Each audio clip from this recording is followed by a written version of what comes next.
so simple to do and it's so effective. So we're creating the light first. These different pockets of light. And I'm going to be working on just section by section.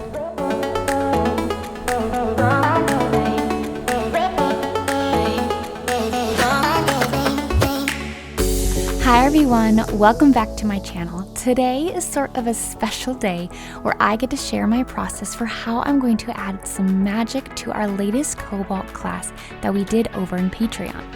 We painted this really pretty unicorn in a magical forest, and I just wanted to add some gold paint and shimmer to certain parts of it in order to make some of the elements pop. For the gold, I'll be using The World's Goldest Gold by Stuart Semple, as well as his unicorn milk for the shimmer, sparkle, and reflective elements, which I thought was only fitting for this painting.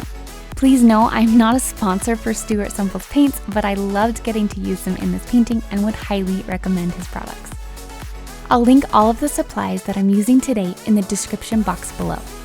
I started off by painting the horn, adding the gold paint directly to the horn, and then mixing in some of my normal acrylic paints with the gold to give the horn more dimension, and colored section for the highlights and undertones. After adding some unicorn milk directly to some of the brightest reflective areas, I again mixed in some other colors to tint the paint to my liking before finishing off with some gentle flicks all around the canvas. In everyday lighting, it looks completely normal, but as soon as direct light touches it, the reflective parts jump off the canvas and it looks so cool. I wish I could replicate just how magical this canvas is on video, but it's honestly just not possible. But at least you get the idea. I guess that's just one more reason why you'll have to try this yourself. What do you think? Would you try this with your next painting? Thank you so much for watching, and we'll see you in the next video.